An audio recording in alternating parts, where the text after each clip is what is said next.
साथियों, आज के इस वीडियो में मैं आपके सामने फिर से उपस्थित हूँ और आज का वीडियो है एक मुनि जी हैं। उनका नाम है बजरंग मुनि, जो गोपालगंज है एक जगह, वहाँ के वो रहने वाले हैं, छत्तीसगढ़ की तरफ। तो उनका नाम है बजरंग मुनि जी करके, वो फेमस है और काफ़ी उन्होंने अपने जीवन में प्रयोग किए, काफ़ी उठा पटक की, काफ़ी कुछ करना चाहते थे सामाजिक जीवन में, समाज के लिए। तो उनका ये वीडियो आप देखेंगे। मैं उनकी एक मीटिंग में गया था, तो वहाँ पे मैंने उनके 3-4 घंटे का उनका वो पूरा स्पीच था, तो उसको मैंने रिकॉर्ड किया और मैं उनको यहाँ पेश कर रहा हूँ। और फिर देखेंगे कि इस तरह के बहुत सारे लोग हुए हैं जिन्होंने समाज में बहुत कुछ करने की इच्छा जाहिर की, बहुत कुछ प्रयास भी किया। काफ़ी सारे लोग इनसे इंस्पायर भी हुए, है ना। उन्होंने भी ट्राई किया, मगर कुछ ऐसा हासिल हो ना सका। तो कहाँ कमी रह गई, क्या हुआ, कहाँ गलती थी, इस सब पर मैं अपना जो रिव्यू दूंगा वो दूंगा। ये आप पूरा वीडियो उनका लगभग आधे घंटे का है, बजरंग मुनि जी का पहला भाग, पहला हिस्सा ये, जिसमें वो बोल रहे हैं। और फिर उसके बाद मैं अपना आपको उसके बारे में अपना रिव्यू दूंगा कि क्या उन्होंने किया, कहाँ पे गलती हुई, क्या हुआ, है ना। तो उन्होंने राजनीतिक जीवन के बारे में, सामाजिक जीवन के बारे में, पारिवारिक जीवन के बारे में, इस तरह की बहुत सारी चीज़ों के बारे में उन्होंने किताब भी लिखी। काफ़ी लंबे समय से चिंतनशील व्यक्ति माने जाते हैं, काफ़ी प्रयास कर रहे हैं, अभी भी वो प्रयास कर रहे हैं। अभी वो 84 साल की उनकी उम्र है। जब वो ये वीडियो उनका रिकॉर्ड हुआ तो उस समय उनकी उम्र 84 साल की थी। अभी कुछ महीने हो गए हैं, कुछ महीने पहले। तो आप देखें कि कहाँ इतने सारे प्रयास के बावजूद भी कहाँ वो असफल रह गए। तो देखते हैं उनका, पहले आप ये उनका वीडियो देखिए और उसके बाद मैं अपना इस पर रिव्यू दूंगा जी। अभी तक मैंने अपने जीवन में 67 वर्षों तक रिसर्च किया, प्रयोग किया। और रिसर्च और प्रयोग हमेशा बदलते रहते हैं।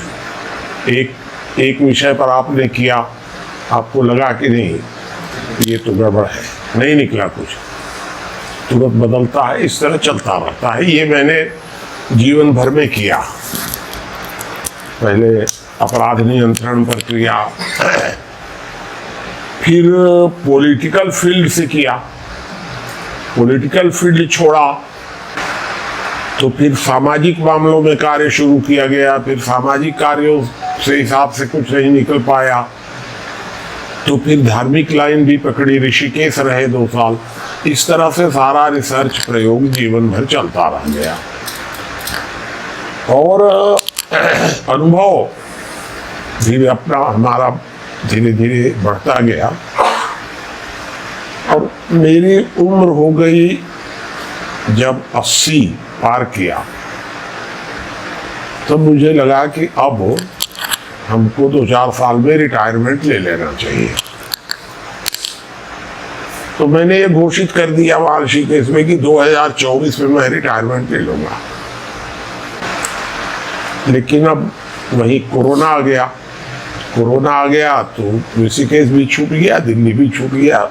मैं चला गया रायपुर, और रायपुर जा करके वहाँ तो जब कोरोना खूब जोर से बढ़ा और बहुत लोग मरने लगे तो हमको भी चिंता हुई कि अगर कहीं मैं भी चला गया कोरोना में तो जितना मैं मेहनत किया वो मैं लेके चला जाऊंगा सबका सब। क्या लाभ हुआ, फिर तो सारी मेहनत बेकार हो गई। तब मैंने कहा कि ना, ये तो गलती हो जाएगी, तो फटाफट एक किताब के रूप में लिखा और किताब के रूप में अपना सारा जितना निष्कर्ष था, सारा निष्कर्ष उसमें डाल करके और मैंने अपना संन्यास घोषित कर दिया। 25 दिसंबर 2020 को मैंने अपने को मुक्त कर लिया और मैं कहा कि आप लोग करो। लेकिन कोरोना तो चल ही रहा था उस समय भी, तो मैं तो अपने को मुक्त हो गया, लेकिन कोई लेने वाले वही 2-4 लोग वही थे, वो ले लिए, यार ठीक है हम लोग करेंगे। अब फिर जब कोरोना अब समाप्त हुआ तो अभी 2-3 अप्रैल को फिर मैं रामानुजगंज में सबको बुला करके तो मैं कहा कि भाई मैं वास्तव में मुक्त हो गया, आप लोग इस कार्य को करिए, जो भी करना चाहते हैं करिए, नहीं करना हो मत करिए, मैं अपने विचार लिख करके आपको दे दिया। ये तो हो गया एक तरह से इतिहास। अब मैंने जो रिसर्च किया तो मैंने ये पाया कि जो पूरी दुनिया है, भारत का प्रश्न नहीं है, पूरी दुनिया में भौतिक उन्नति तो बहुत तेजी से हो रही है और उतनी ही तेज गति से नैतिक पतन होगा। लेकिन भौतिक उन्नति की भूख भी बढ़ती जा रही है और नैतिक पतन की चिंता नहीं हो रही है। तो प्रश्न ये खड़ा होता है कि हम फायदे में हैं कि घाटे में हैं। एक महत्वपूर्ण बात तो ये हो गई। दूसरी बात ये समझ में आई कि शिक्षा बहुत तेजी से बढ़ रही है और उतनी ही तेजी से ज्ञान घट रहा है। ये भी एक चिंता का विषय हुआ कि हम किधर जा रहे हैं। इस तरह के कई विषय। तीसरा यदि मैं आपको बताऊं महत्वपूर्ण, तो सारी दुनिया में सत्ता बहुत तेजी से ताकतवर होती जा रही है और समाज उतनी ही तेजी से कमजोर होता जा रहा है। तो हमको लगा कि हम लोग अपने को मान रहे हैं कि विकास कर रहे हैं, लेकिन जब तक ये बात इस तरह की बातें हैं तब तक तो हम पीछे ही जा रहे हैं। ये तो अंतर्राष्ट्रीय स्तर का हाल है। अगर राष्ट्रीय स्तर का हाल देखें हम भारत का, तो भारत हमेशा विचारों का निर्यात करता था और अब पिछले 1000-2000 वर्षों से हम विचारों का आयात करने लग गए। हमने संविधान बनाया तो एक अक्षर अपना नहीं डाल पाए, बस कुछ वहां का लेकर के हमने बना दिया। तो हम इतने कंगाल क्यों हो गए वैचारिक धरातल पर? फिर आप सोचिए कि पुराने जमाने में तो हम लोगों ने बहुत कपिल, कणाद, गौतम, पता नहीं कितने नाम सुने हैं, सुने हुए थे, कैसे थे पता नहीं। लेकिन स्वामी दयानंद, स्वामी विवेकानंद, इनको तो हम लोगों ने हाल में समझा है पूरा, ये तो थे ही। तो एक स्वामी दयानंद और विवेकानंद सरीखे लोग उस समय हो रहे थे। फिर हमने देखा कि चलिए वो तो हुए सो हुए, हमारे कालखंड में तो गांधी हो गए। गांधी चले गए, गांधी के बाद क्या हुआ, तो हम लोग जयप्रकाश को ही गांधी मानने लग गए, जबकि जयप्रकाश और गांधी में कोई तुलना नहीं है। मान लीजिए अब जयप्रकाश भी चले गए तो हमने अन्ना हजारे से संतोष कर लिया कि अन्ना हजारे को ही मान ले, और अब अन्ना हजारे चले जाएंगे तब एक मिट्टी की मूर्ति बना करके हम लोग कह देंगे कि चलो यही, इसी को मान लो सब कुछ। आखिर हम इतना नीचे क्यों जा रहे हैं वैचारिक धरातल पर? कहाँ चाणक्य और कहाँ आज की स्थिति बताइए। तो हर मामले में हमारा देश भी पीछे जा रहा है। पहले पुराने जमाने में शराफत की कद्र होती थी और अब चालाकी की कद्र हो रही है। शराफत का मतलब ही ये माना जा रहा है कि ये माने उसको भोला भाला कह देते हैं, लेकिन माना ये जाता है कि मूर्ख है क्योंकि शरीफ है। ये परिभाषा बदल गई एकदम से। सत्ता की पूरी परिभाषा, लोकतंत्र की जो परिभाषा थी, वो लोकतंत्र की पूरी परिभाषा बदल दी गई और तानाशाही को ही लोकतंत्र माना जाने लगा भारत में। अभी इतना तानाशाही का सम्मान है, मैं आप पूछेंगे तो हम बता देंगे आपको कि भारत में कितने प्रतिशत तानाशाही है, कितने प्रतिशत लोकतंत्र है, और कब कब 47 के बाद आज तक कब कब किस तरह की तानाशाही बदली और क्या क्या उसमें हुआ सब, तो उस पर भी मैंने पूरा किया है सब। ये हमारी स्थिति है। जिसको हम शासक कह रहे हैं उसको मैनेजर होना चाहिए था।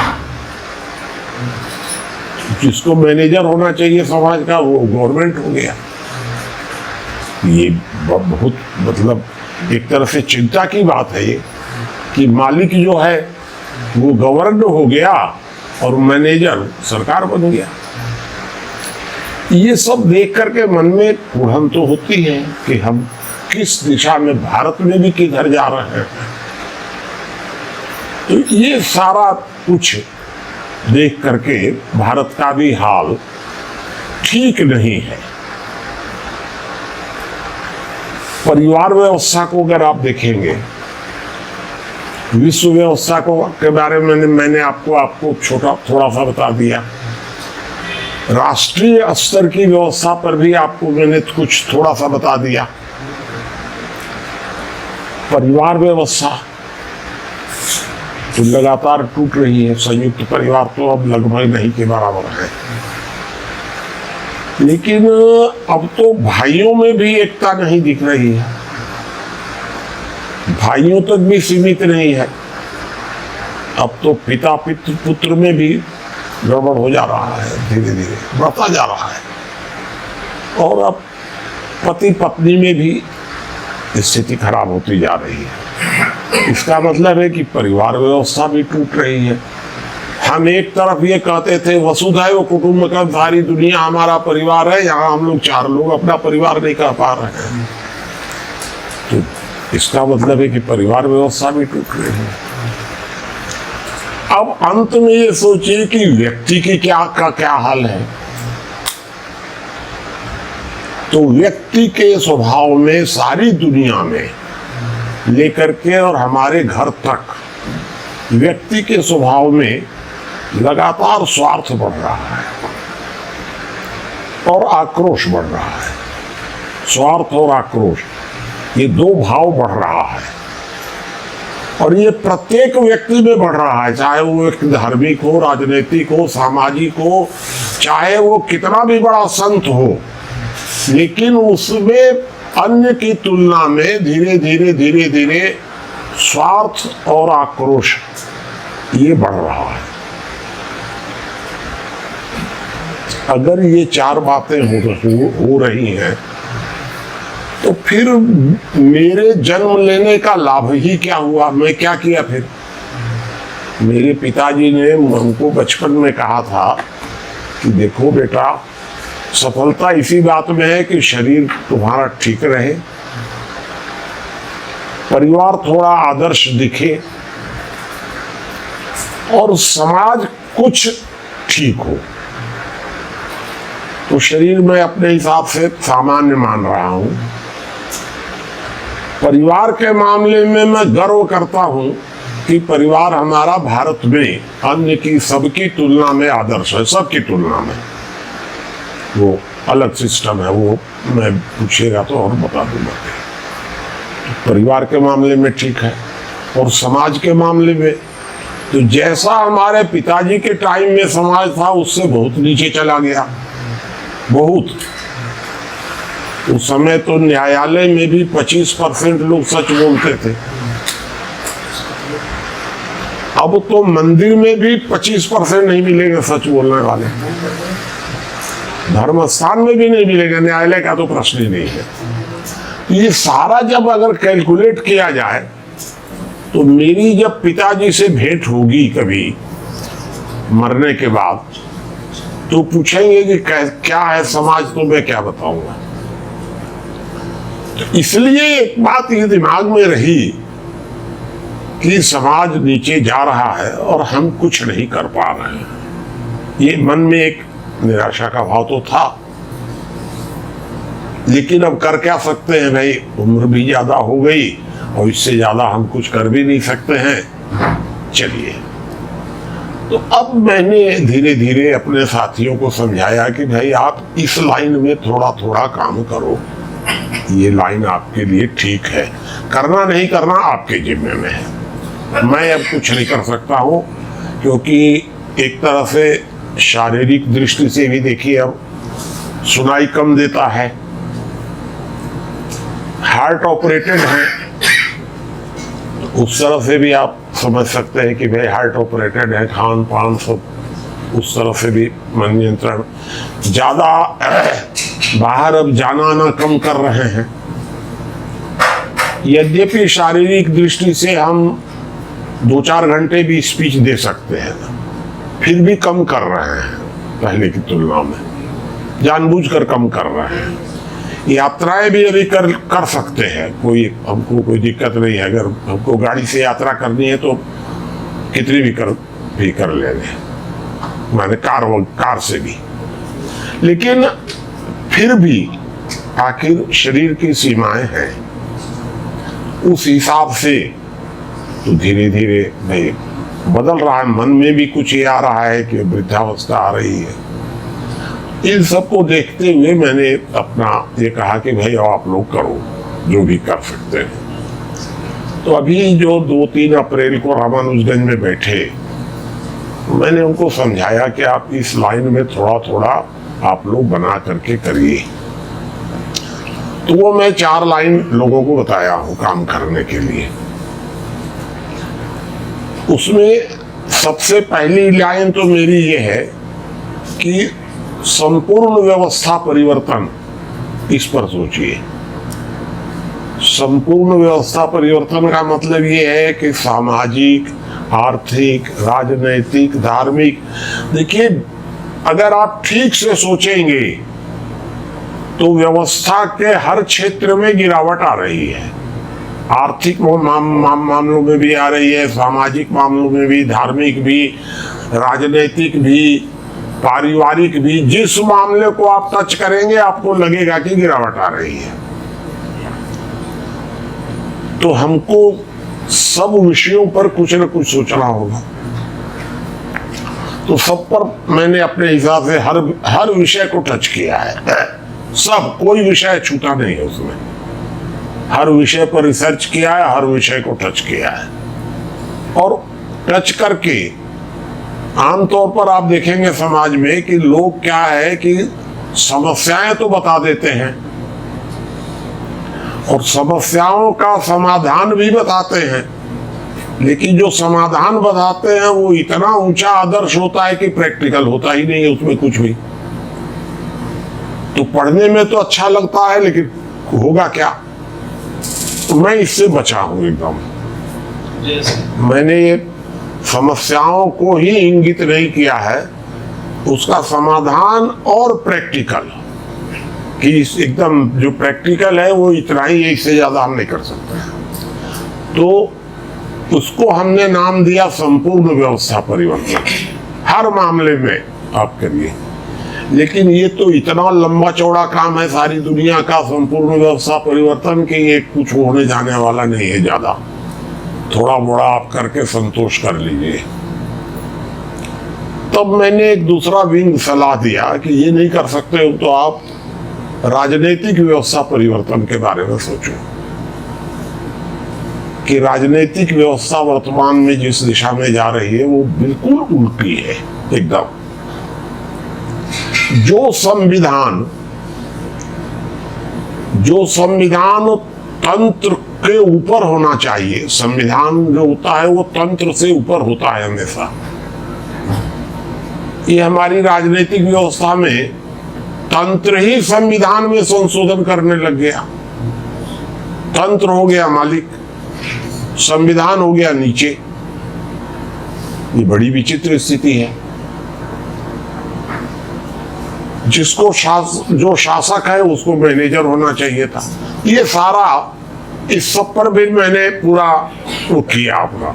मैंने ये कहा कि देखो भाई, समाज की जितनी व्यवस्थाएं हैं, पारिवारिक, आर्थिक, धार्मिक, सामाजिक, जो भी है, सब पर राज्य हावी हो गया है। अभी पूरी दुनिया में तो हो ही गया है, भारत में तो बहुत ज्यादा हावी हो गया एकदम। मतलब राज्य की मर्जी के बगैर सब कुछ खत्म है, आप कुछ नहीं कर सकते हैं। तो हमको क्यों नहीं अपना सारा ध्यान राजनीतिक व्यवस्था परिवर्तन पर लगाना चाहिए। जो लोग सामाजिक व्यवस्था परिवर्तन में लग सकते हैं, सामाजिक व्यवस्था परिवर्तन में लगिए। जो राजनीतिक व्यवस्था परिवर्तन में लग सकते हैं, वो आप राजनीतिक व्यवस्था परिवर्तन में लग सकते हैं। फिर एक तीसरी स्थिति भी है कि जो भी हम सोच रहे हैं सारा, जब तक परिवार व्यवस्था से कुछ शुरुआत नहीं होगी तो ना आप राजनीतिक व्यवस्था परिवर्तन कर पाएंगे, ना सामाजिक कुछ कर पाएंगे। क्योंकि सारे संस्कार तो परिवार से आ रहे हैं और परिवार की जो व्यवस्था है उसमें भी दो के बीच में अभी टकराव है, आधुनिक और परंपरागत। तो मैंने जो रिसर्च किया वो ये पाया कि आधुनिक भी गलत है और परंपरागत भी गलत है। लेकिन हम देख रहे हैं हमारे समाज में कि हम लोग परंपरागत परिवार व्यवस्था को प्रोत्साहित कर रहे हैं और आधुनिक परिवार व्यवस्था अपने आप बढ़ती जा रही है। और हम लोग सारा दिमाग लगा रहे हैं परंपरागत को बढ़ाने में, पूरी ताकत लगा रहे हैं पूरे देश में। तो सब लोग ताकत लगा रहे हैं परंपरागत परिवार व्यवस्था को बढ़ाने में, और रिजल्ट ये हो रहा है कि बढ़ रही है आधुनिक परिवार व्यवस्था। पश्चिम से जो आ रहा है वो बढ़ रहा है। तो यहाँ कहाँ गलती है, इसका क्या होगा, वास्तविक क्या होगा, तो उस पर हम लोगों ने फिर निकाला कि परिवार व्यवस्था में यदि इस प्रकार से ठीक किया जाए तो ये झगड़ा खत्म हो जाएगा फिर। और जो व्यक्ति के अंदर स्वार्थ और आक्रोश का भाव बढ़ रहा है उसका समाधान भी होगा तो परिवार व्यवस्था से ही होगा और कहीं से नहीं होगा। उसका भी हम लोगों ने सारा निकाला और उस आधार पर जो मैंने निकाला था रिजल्ट, उस आधार पर हम लोगों ने अपने परिवार को चलाना शुरू किया और 60 वर्षों तक हमने अपने परिवार पर वो प्रयोग किया, इन पूरे को, मतलब नई परिवार व्यवस्था में, और वो रिजल्ट बहुत अच्छा आया। तब मैं ये कहने की स्थिति में आया कि हम लोग परिवार व्यवस्था को अगर इस दिशा में सोचेंगे तो अच्छा होगा। तो इस लाइन में भी जो लोग चल सकते हैं तो वो चले। तो हम लोगों ने, मैंने या अपने लोगों ने मिल करके अभी 5-6 विंग्स बनाई हैं, जिनका सारा जो भी होगा सबको मिला करके उसका नाम हम लोगों ने दे दिया मार्गदर्शक सामाजिक शोध संस्थान। ये अभी मतलब समझ लीजिए एक तरह से 2 महीने पहले उसका नाम तो दे दिया संस्थान। ये संस्थान के अंतर्गत तो सब लोग रहेंगे, सब, लेकिन सब स्वतंत्र अपना काम करेंगे। संस्थान उस पर कोई डिक्टेट नहीं करेगा, कोई दखल नहीं देगा, मदद करेगा सबको। संस्थाएं अलग अलग हम लोगों के रहेंगी, हमारे साथियों की।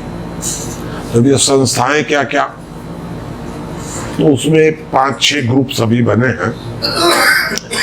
उसमें एक ग्रुप का तो हम लोगों ने नाम दिया है वो रिसर्च।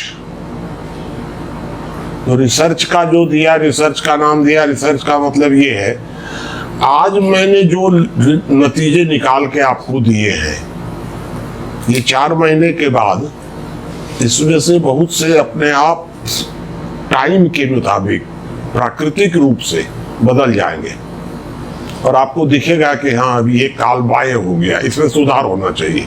दुर्भाग्य ये हुआ कि हम लोगों ने अपने जो शास्त्र बनाए पुराने जमाने में, उनमें किसी तरह के संशोधन की गुंजाइश नहीं छोड़ी। फिर वो एक तरह के हो गया फॉलो करने का काम, सीधे से आंख बंद करके, और समय के मुताबिक परिस्थितियों के अनुसार सब बदलता गया और उसमें सुधार की कोई गुंजाइश नहीं थी।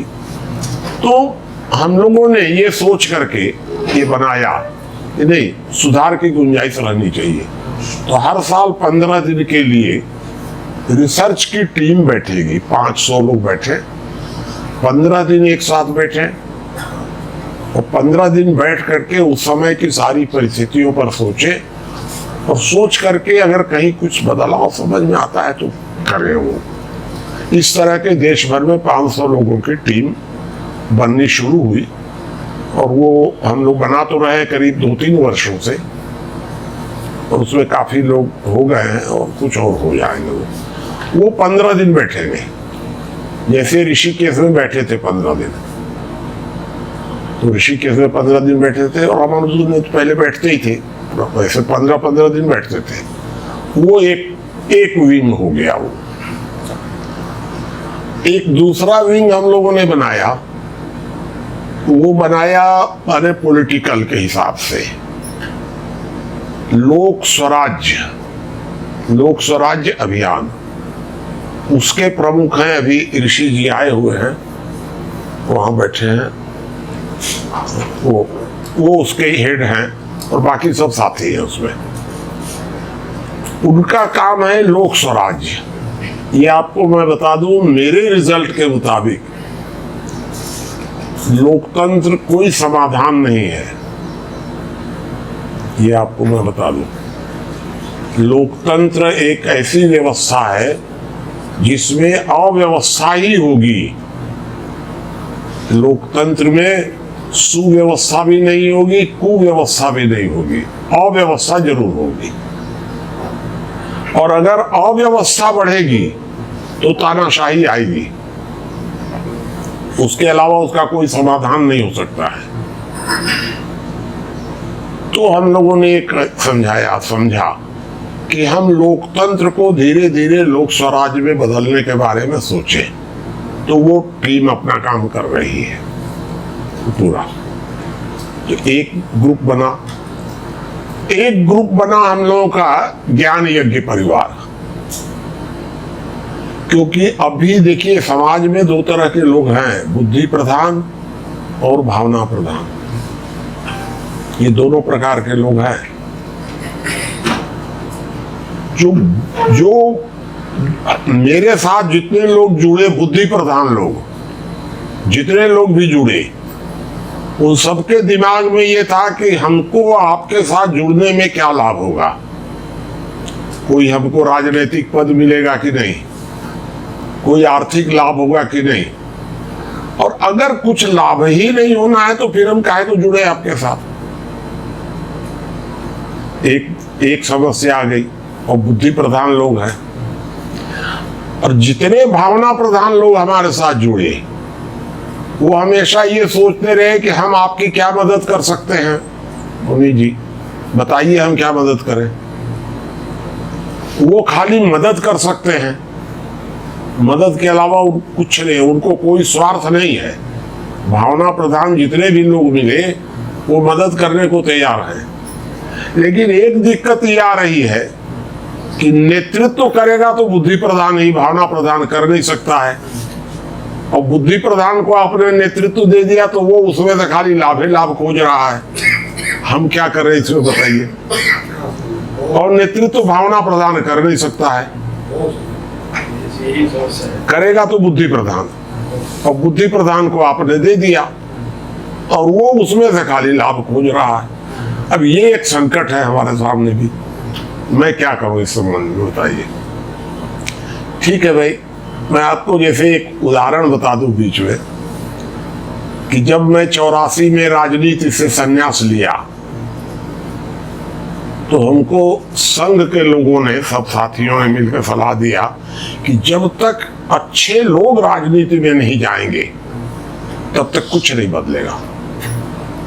सारे लोग तो जुड़े हुए थे ही, अच्छे लोग, चरित्रवान लोग राजनीति में जाना चाहिए। तो हमको भी ठीक लगा। कुछ लोगों ने हमको ये सलाह दी कि ये संविधान गड़बड़ है, पहले संविधान पर खोज होनी चाहिए। तो मैं दोनों दिशाओं में काम शुरू किया, राजनीति में अच्छे लोग जाए और संविधान पर विचार किया जाए। अब देखिए क्या उसका रिजल्ट क्या आया कि मैंने 4-5 छोटे छोटे बच्चों को गोद लिया और अपने आश्रम में रख करके खिलाया, पढ़ाया, लिखाया, सब किया, उनका सब तरह से ईमानदार बनाया उनको, अच्छा चरित्रवान, पूरा दिमाग लगा करके, और फिर उनको नेता बनाया, चुनाव लड़वा दिया। जब वो चुनाव लड़ करके विधायक बन गए, उसके बाद मंत्री बन गए, सांसद बन गए, और 5 भ्रष्ट हो गए। और 5 अभी अच्छे पदों पर हैं, अभी भी 5 ठीक जगह पर हैं और हमारा पैर छूते हैं, पूरा सम्मान देते हैं। और हम ये देख रहे हैं कि अगर उनमें से किसी को हम इस्तीफा दिलवा दें तो उसकी जगह जो आएगा उससे ज्यादा भ्रष्ट आएगा। अब एक प्रश्न ये पैदा होता है कि जब मैं 1977 में पावर में था, माने पॉलिटिकल पावर में एकदम, उस समय हमारे साथ दो मिनिस्टर थे हमारे, एक तरह से पारिवारिक कहिए या स्थानीय, 2 मंत्री थे, एक केंद्र में एक प्रदेश में, 8 विधायक थे मेरे अंडर में, और सारे के सारे ईमानदार थे और भूखे थे एकदम, खाने को नहीं। अभी भी उन सबका रिकॉर्ड है कि ईमानदार एकदम, केंद्र के मंत्री भी 100% ईमानदार। अब सब बहुत माने आर्थिक दृष्टि से भी मजबूत है सब, और सारे के सारे भ्रष्ट हैं, और जिनको हम ट्रेनिंग दिए वो भी भ्रष्ट हो गए। तो इसका मतलब ये मैंने रिजल्ट निकाला कि व्यक्ति गड़बड़ नहीं है, सिस्टम में कहीं गड़बड़ हो रहा है।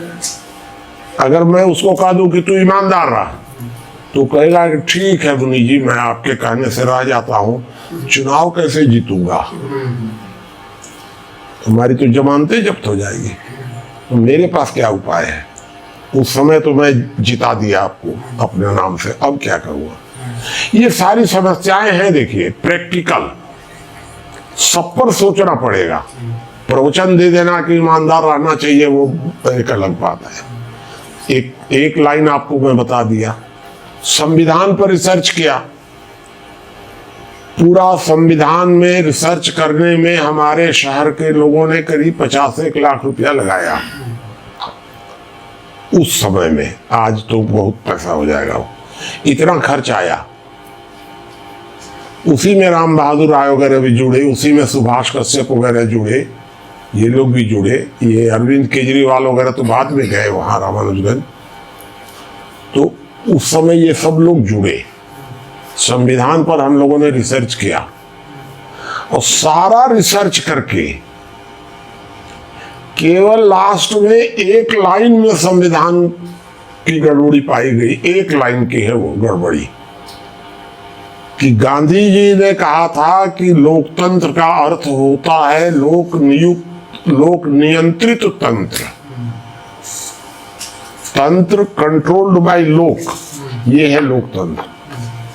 और गांधी के मरते ही हमारे नेताओं ने मिल करके बैठ करके उसको बदल दिया और संविधान में डाल दिया लोक नियुक्त तंत्र, नियंत्रित नहीं। तंत्र appointed by लोग, controlled by सेल। बड़ी बड़ी भारी एक लाइन का बदलाव हुआ है केवल। गांधी के मरते ही नेहरू, अंबेडकर, इन दोनों ने मिलकर के बदलाव किया, और बदलाव करके कर दिया उसको लोक नियुक्त तंत्र। बस वही आज चल रहा है, लोक नियुक्त तंत्र चल रहा है, लोक नियंत्रित तंत्र है नहीं। ये भी सारी स्थिति है। ये मैंने एक विंग बनाया अपना कि भाई आप लोग इस विषय में लोक स्वराज्य के लिए क्या कर सकते हैं, ये सोचिए, सब समस्याओं के समाधान के लिए। और एक विंग हमने बनाया फिर ज्ञान यज्ञ का, कि बुद्धि प्रधान लोगों को तो हम मान लो समझा लेंगे किसी तरह से कुछ, वो तो क्योंकि बुद्धि प्रधान लोगों को कितना भी समझाएंगे वो अपना स्वार्थ देखेंगे ही। तो ये भावना प्रधान लोगों को समझाया जाए, तो भावना प्रधान लोग तर्क से समझने वाले ही नहीं है, तर्क में वो सुनेंगे ही नहीं कुछ भी। तब हम लोगों ने वहां पर ज्ञान यज्ञ का शुरू किया कि यज्ञ के माध्यम से लोगों के अंदर एक ये जागृत किया जाए कि शराफत छोड़ो, समझदार बनो। साथियों, आपने सुना बजरंग मुनि जी को, जिनकी उम्र इस समय 84 साल है, और वो अपने आप को इससे रिटायर कर चुके हैं। जैसा आपने देखा ही, कोरोना के पीरियड में ही वो अपने आप को इससे रिटायर कर चुके हैं, और जो भी उन्हें लगा कि उन्होंने खोज की है वो उन्होंने एक पुस्तक में लिख दी है। हालांकि उस पुस्तक का लिंक मेरे पास नहीं है, तो इसे देखने वाले अगर किन्हीं के भी पास हो तो वो मुझे भेजें ताकि मैं उसे यहाँ डिस्क्रिप्शन बॉक्स में डाल दूँ। मैं भी अपना प्रयास करूँगा लेने का, अगर ऑनलाइन PDF वगैरह उनके पास होगा तो। जी, तो आपने देखा कि बजरंग मुनि जी ने काफ़ी चीज़ों के बारे में बात की। मैं यहाँ एक एक पॉइंट करके उस पर अपनी राय रखता चलूँ, आपको भी उसमें समझ में आता चले।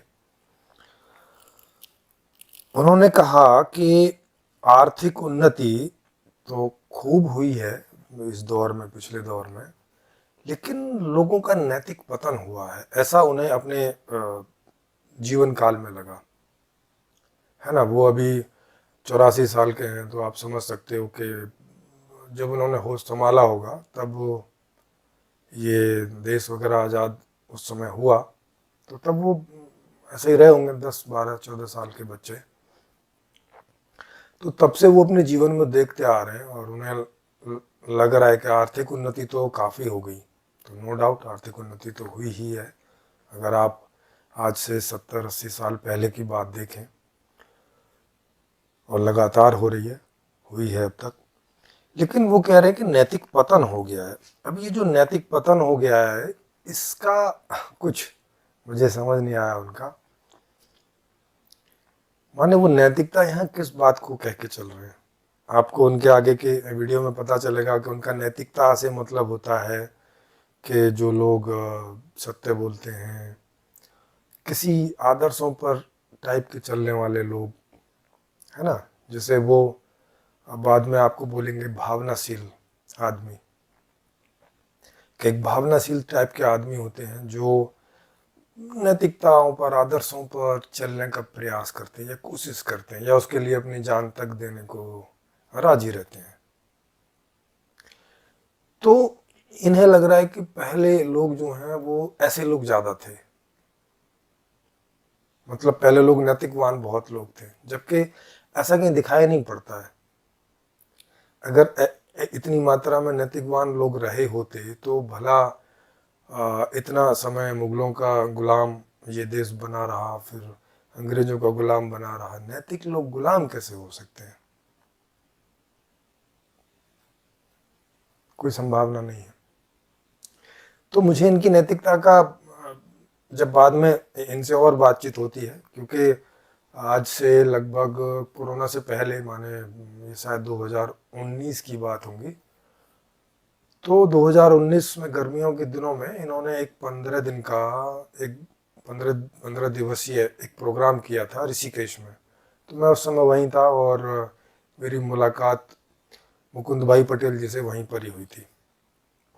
वहाँ पर जुलियानी जी भी थी, तो हम लोग तीनों वहाँ पे थे। मुकुंद जी तो वहाँ थे ही, रह ही रहे थे, और मैं चूँकि वहाँ बाहर रह रहा था ऋषिकेश में उस समय, तो मैं और जुलियाना जी वहाँ मीटिंग में जाया करते थे। तो 15 दिन में इन्होंने लगभग 30 बिंदु लिए थे, विभिन्न प्रकार के, सामाजिक, राजनीतिक, आर्थिक और इस तरह से बहुत सारी समस्याओं को इन्होंने वहाँ पे गठित कर रखा था। उसमें से 30 समस्याएं इन्होंने ली, 30, जिसमें हर 2 पॉइंट पर डेली की चर्चा होती थी। तो वहाँ पर जो भी विचारक इकट्ठा हुए, तो वो सब आपस में उन बिंदुओं पर किसी को 5 मिनट 10 मिनट ऐसे बोलने को मिलता था। और नो डाउट, क्योंकि वो प्रोग्राम बजरंग मुनि जी का था, तो उन्हें ज़्यादा बोलने का समय मिलता था, वही ज़्यादा बोलते भी थे।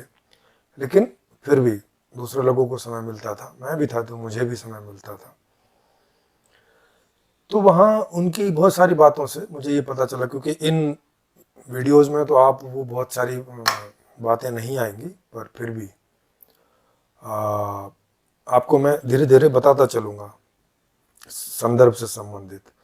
जैसे कि बजरंग मुनि जी वेदों से काफ़ी प्रभावित हैं। वेदों में वो बहुत सारी चीज़ों को सटीक मानते हैं, मतलब ऐसे करके नहीं लेते वो कि बिल्कुल ही अंधे होकर ले लें, मगर फिर भी उनका रुझान वेदों की तरफ काफ़ी ज़्यादा है, नंबर 1। नंबर 2, टेक्नोलॉजी को वो बहुत पसंद नहीं करते हैं। उन्हें लगता है कि टेक्नोलॉजी आदमी के जीवन में आराम तो पैदा करती है, मगर इसके साथ नकारात्मकता ज़्यादा पैदा करती है। आदमी को स्वार्थी बना देती है, आदमी को मतलब कमज़ोर बना देती है, वो समस्याओं से लड़ने में उसे कमज़ोर बना देती है, माने उस तरह की कुछ उनकी सोच है। तो ये पूरे चारों वीडियो, ये चारों पार्ट आप देखेंगे, उसमें शायद 5-6 वीडियो आ जाएंगे, 3 घंटे से भी शायद ज़्यादा का उनका वो स्पीच था। तो आप धीरे धीरे देखेंगे कि इस तरह की बातें आपको, उनका रुझान ऐसा मिलेगा। तो अब जो कह रहे हैं कि नैतिकता का पतन हो गया, ऐसा करके नहीं है भाई। पहले विषय ही बहुत थोड़े होते थे, आदमी रोटी कपड़ा मकान यहाँ तक ही सीमित रहती थी अधिकतम जनसंख्या, क्योंकि टेक्नोलॉजी कोई थी नहीं। और जो शहरों में जो कोई थोड़ी बहुत सुख थे कि रेशम का कपड़ा और गलीचा और बड़ा सा मकान और पक्का मकान, और है ना, जो राजाओं या जो उस समय के जमींदार टाइप के लोग होते थे उनके पास हुआ करते थे। तो आम आदमी उसके बारे में सोच भी नहीं सकता था, क्योंकि एक तो बहुत महंगे होते थे, है ना। तो आम आदमी सोचता ही नहीं था उनके बारे में। लेकिन आज टेक्नोलॉजी इतनी बढ़ गई है और कई सारी टेक्नोलॉजी सस्ती भी हो गई है, तो वो चाहे कम क्वालिटी की ही हो पर अवेलेबल है, और लोग उसको ये इनके इन प्रकार प्राप्त कर ले रहे हैं, और उन्हें आशा जगती है कि भाई अब हो सकता है। तो अब वो ज़्यादा प्रयास करते हैं उसके लिए, जहाँ इन्हें लगता है कि नैतिकता की कमी हो गई है। दूसरा, वो कह रहे हैं कि शिक्षा बढ़ी है। नो डाउट, शिक्षा तो बढ़ी है पहले से, और ऐसा उनका भी देखना है, और सही बात है। लेकिन फिर वो कह रहे हैं कि ज्ञान घट रहा है। अब ये जो ज्ञान घट रहा है कह रहे हैं, ये ज्ञान का मतलब इनका वही है कि भाई आदमी को, आदमी की समझने की, जो आदमी को कितना समझता है, ये उस बात को ज्ञान समझ रहे हैं, है ना। चूंकि आदमी को नहीं समझ रहा है ज़्यादा, तो नैतिकता पर नहीं रह पाता, सच्चाई पर नहीं रह पाता, धर्म को नहीं जानता, जीवन क्या है इसको नहीं जानता, ऐसी बहुत सारी चीज़ों को, मतलब उन्हें लगता है जैसे आदमी कमर्शियल ज़्यादा हो गया है। तो इस बात को तो वो कह रहे हैं कि शिक्षा बढ़ गई है, मतलब कमर्शियल पना तो आ गया है, लेकिन ज्ञान घट गया है, माने जीवन से संबंधित जो ज्ञान है वो घट गया है। ऐसा वो क्यों देखते हैं, या क्यों उन्हें ऐसा लगता है? क्योंकि उन्हें समझ में आता है कि भाई वो, हालांकि वो खुद भी कोई बहुत ज़्यादा पढ़े लिखे नहीं है, शायद 10वीं 12वीं है ऐसे, मुझे जहाँ तक याद है, मेरी ये इन्फॉर्मेशन पक्की नहीं है, पर मुझे ऐसा लगा। और उस समय के मेरे ख्याल है 10वीं 12वीं भी काफ़ी होते थे। तो पर वो चिंतनशील आदमी रहे, तो उन्हें लगता है उन्होंने जो प्रयोग किए अब तक, उससे उन्हें लगता है कि चिंतनशील व्यक्तियों की बहुत कमी है दुनिया में, और उनके हिसाब के चिंतनशील व्यक्ति उन्हें अभी तक नहीं टकराए ठीक से। इसीलिए वो इसी वीडियो में आपको कहते हुए मिलेंगे कि जब उन्होंने संन्यास लिया अपनी इस पूरी जो जो भी सामाजिक प्रक्रिया वो चला रहे थे, राजनीतिक सामाजिक, इससे संन्यास लिया क्योंकि अब वो 84 साल के हो गए हैं और अब उनके बस के नहीं है, कभी भी उनका जाना हो सकता है इस दुनिया से। तो वो वहाँ कहते हैं कि बस 2-4 लोग थे जिनमें मैंने ये अपनी कि भाई अब आप इससे आगे बढ़ाओ। 2-4 लोग थे जिनमें एक ऋषि जी का वो नाम लेते हैं, और 2-4 लोग, माने उन्हें कोई ऐसे खास लोग मिले नहीं उनकी समझ में। अच्छा, मैं उनके पास गया था, उस प्रोग्राम में भी गया था, तो मैंने उनको कहा था कि भाई मेरे साथ आप चर्चा में आए, मेरे साथ खुल के चर्चा करें। तो उन्होंने कहा भी था कि ठीक है, ये 15 दिन का प्रोग्राम ख़त्म होने दो, उसके बाद बैठ के करेंगे। लेकिन क्या हुआ कि बुजुर्ग तो थे ही ये, तो 15 दिन के बाद वो बीमार पड़ गए। 15 दिन होते होते पूरा, क्योंकि कई कई घंटों उन्हें बैठना पड़ रहा था, तो बीमार हो गए। तो फिर हुआ कि चलो फिर कभी बात होगी। तो मैं कहा चलो फिर कभी बात होगी, फिर दिल्ली में मिलेंगे। फिर दिल्ली में उनसे मिलना हुआ नहीं, फिर कोरोना आ गया, 2 साल उसमें चले गए।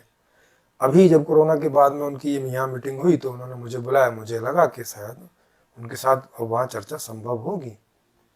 लेकिन जब मैं गया, मैंने पूछा भी उनसे, तो उन्होंने चर्चा से इनकार कर दिया। बोले कि अब मैं तो संन्यास ले चुका हूँ, अब ये लोग हैं, इनसे करो जो भी कुछ है। लेकिन उनको भी उन्होंने कुछ नहीं कहा कि भाई आप ये कर लो, ऐसा कोई निर्देश वगैरह दिया नहीं।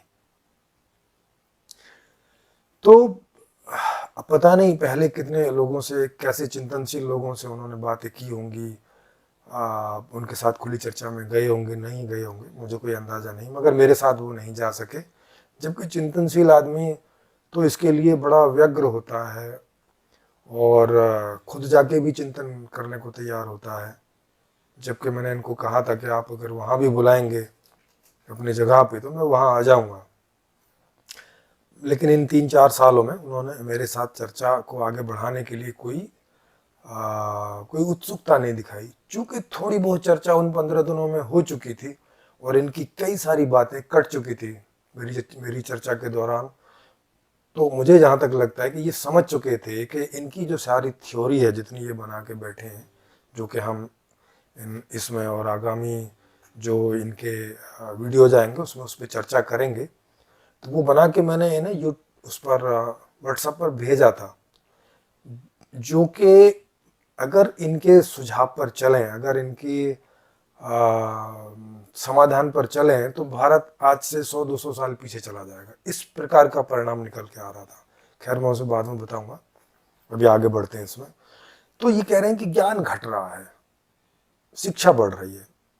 तो मतलब ये इस शिक्षा को कमर्शियल बोल रहे हैं, और ज्ञान ये इस तरह की चीज़ों को बोल रहे हैं कि जो जीवन से संबंधित, व्यवस्था से संबंधित जो चिंतनशील व्यक्ति एक तरह के होते हैं, वो इनके हिसाब से नहीं मिले, और कोई मिले तो उन्हें ये चिंतनशील नहीं बोल रहे हैं, उन्हें ये कुछ और ही शील बोल रहे हैं, है ना। उन्हें ये बुद्धि वाले लोग बोल रहे हैं कि ये तो बुद्धिशील लोग हैं, स्वार्थी हैं। आगे आएगी ये बात आपको, आपने अभी सुना भी होगा इसमें। फिर उन्होंने कहा कि भाई सत्ता जो है वो ताकतवर हो रही है। सत्ता का बोलें तो सरकार, और सरकार में भी बोलें तो प्रधानमंत्री भारत में, कि जो सत्ता है वो ताकतवर हो रही है और समाज कमजोर हो रहा है। अब ये मुझे समझ नहीं आया कि भाई ऐसा पीछे कौन सा समय था कि जिसमें सत्ता ताकतवर नहीं थी और समाज ताकतवर था।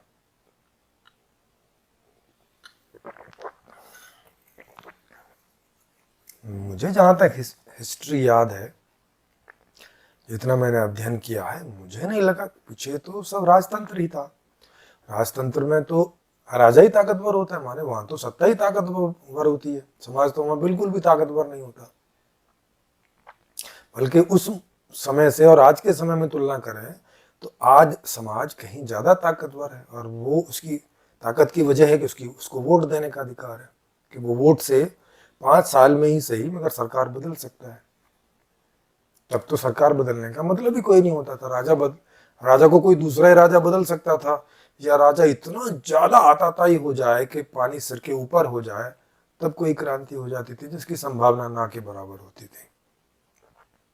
इसी तरह से आप देखेंगे भी कि राजतंत्र में जो क्रांतियां होती थी वो बहुत कम होती थी और बहुत लंबे समय में जाके होती थी।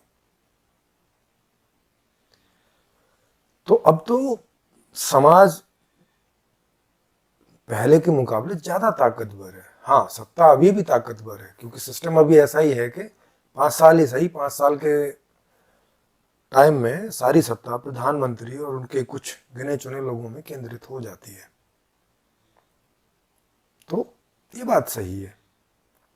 तो अब वो जो कह रहे हैं कि समाज कमजोर हो रहा है, समाज तो कमजोर नहीं हो रहा है। हर 5 साल में तो वो बदल दे रहा है, स्टेट लेवल पर भी बदल दे रहा है, सेंटर पर भी बदल ही रहा है। इनको भी बदल के ही लेके आया था। अभी जो हैं, जो पहले थे, वो अटल बिहारी जी को बदल के आई थी, मनमोहन सिंह जी की सरकार अटल बिहारी जी की किन्हीं और को बदल के आई थी। माने निरंतर 5 साल 10 साल में बदल ही रही है। तो ये चीज है। फिर वो कह रहे हैं कि भाई भारत जो है विचारों का पहले निर्यात करता था। मतलब अब ये समझ नहीं आ रहा कि किस समय की बात कर रहे हैं। कौन सा ऐसा समय था कि जब बाहर से लोग इनसे विचार लेने आते थे? मतलब ये कब इतना समृद्ध था? क्योंकि 1000 साल में भाई 800 साल तो मुगलों का गुलाम रहा और 200 साल अंग्रेजों का गुलाम रहा, है ना। 1000 साल तो यही हो लिए, या इसमें कुछ दोनों का मिला जुला लगा दो तो 900 साल, ये टोटल मिला के 800 साल भी लगा दो। तो ये कब की बात कर रहे हैं? उसके पहले राजा आपस में लड़ते रहते थे। कभी कोई एक इक्का दुक्का राजा कभी कभार हुए जिन्होंने थोड़ा बड़े भूभाग पे आक्रमण अधिकार कर लिया, तो उनका भी ढंग से चला नहीं, चलता तो वो अब तक चला आता। तो वो उनकी 1-2 पीढ़ी तक चलता, उसके बाद बिखर जाता। इसका मतलब है कि व्यवस्था ठीक नहीं रही होगी, तभी बिखर जाता। तो भारत में ऐसा क्या था पहले जिसको कि ये कह रहे हैं कि भाई बाहर के लोग उस विचार को यहाँ लेने आते थे? माने ये कोई शिक्षा का ऐसा कोई गढ़ था क्या भारत, कि सारी दुनिया से यहाँ लोग पढ़ने लिखने समझने आते थे? या यहाँ कोई ऐसे दार्शनिक हुए क्या? तो जो हमारे पास इतिहास है उसमें तो ऐसा दिखाई नहीं पड़ता। हाँ, उपनिषदों में दर्शनों में ये सब आते तो उनका समय का मालूम नहीं चलता ढंग से कब का है, पर कभी ऐसा रहे होंगे। पर ये तो बहुत पुरानी बात है। तब तो विश्व की क्या सूरत रही होगी, और विश्व भी कितना विश्व रहा होगा, या पूरी दुनिया में कुछ ही लाख लोग रहे होंगे, ये क्या रहा होगा, बहुत कहना ठीक नहीं है। इतनी पुरानी बात कर रहे हैं, कभी तो वो तो पता ही नहीं है कि तब कहाँ तक का भारत था। तब भारत ही था क्या, या और भी कुछ था? या लोग यहाँ आए और इन इन इन ग्रंथों को भी कहीं वहां से ले आए क्या? तो वो अभी तक सब उसी में बात चलती रहती है कि क्योंकि जितनी ज्यादा पुरानी बात पर पहुंचेंगे उतने एविडेंस कम होते चले जाते हैं, उतना इतिहास के बाहर बात होती चली जाती है, उतना वो बस फिर कल्पना में चलती चली जाती है बातें। तो ये भी मतलब ये जो चीजें हैं, ये अब तक जितनी मैंने बताई आपको, ये उन इनमें इनकी कल्पनाएं ज्यादा हैं, इसमें वास्तविकताओं का पुट कम है, कल्पनाओं का ज्यादा जोर है। तो आप सोच सकते हो कि जो व्यक्ति कल्पनाओं को अपने आधार में रखता हो, अपने चिंतन मनन के आधार में तथ्यों को ना रखता हो, तो उस उससे आउटपुट भी क्या निकल के आएगा? मुझे नहीं लगता कि कोई बहुत सार्थक कुछ निकल के आएगा। और ऐसा परिणाम में भी अभी तक ऐसा ही हुआ है उनके साथ। वो आप खुद ही देख लो कि अब इतने लंबे समय के बाद में अब वो रिटायर हुए, उन्होंने अपने आप को रिटायर किया, और उसके बाद कह रहे हैं कि कुल वहाँ 2-4 लोग थे जिनके ऊपर मैंने अपना ये जो अभियान है वो सौंप दिया कि भाई आप अब इसको आगे बढ़ाओ। आप सोच सकते हो मतलब उसमें, उस मामले में कितनी गरीबी इनके पास, रिजल्ट के मामले में, वो भी इतने लंबे समय से, माने 1900 मेरे ख्याल है 55-60 से ये कोशिश कर रहे हैं, तो थोड़ा समय नहीं हुआ है। अच्छा, फिर कह रहे हैं कि भारत वैज्ञानिक धरातल पर, भारत जो है वो वैचारिक धरातल पर नीचे जा रहा है, मतलब अभी इनको लग रहा है कि अभी भी ये नीचे ही जा रहा है। और माने इन्होंने 50-60 साल मेहनत कर ली, उसके बावजूद भी कह रहे हैं कि नीचे ही जा रहा है। परिणाम आप देख ही सकते हो, जबकि शिक्षा बढ़ रही है इनके हिसाब से, आर्थिक उन्नति भी हो रही है, फिर विचार में ये नीचे कैसे जा रहा है?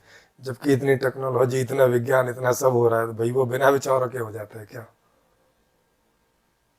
लेकिन ये जीवन और व्यवस्था संबंधी बात कर रहे हैं, लेकिन उसमें भी काफी सारे बदलाव अब तक हुए हैं। ठीक है, उस तरह का परिणाम नहीं आया जैसा वो सोच रहे हैं, एक बढ़िया, लेकिन खुद ही बता रहे हैं कि पहले से आर्थिक उन्नति हुई है, तो कुछ तो ठीक हुआ ही है। तो ये कुछ जो ठीक होता चला आया है, इसके पीछे विचार और ये सब चीजें भी तो हैं ना, उनके बिना ये कैसे हो जाएगा? फिर वो कह रहे हैं कि लोकतंत्र की परिभाषा बदल गई है। पहले इनके हिसाब से लोकतंत्र की जो परिभाषा थी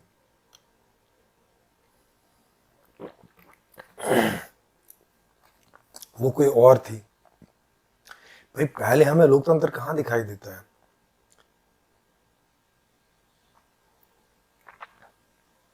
इसके पहले तो राजतंत्र ही था, तो लोकतंत्र तो भारत में तो ये पहली बार आया 70-72 साल पहले, और बाकी यूरोपीय और उन कंट्रीज में भी 100-125 साल की देन है।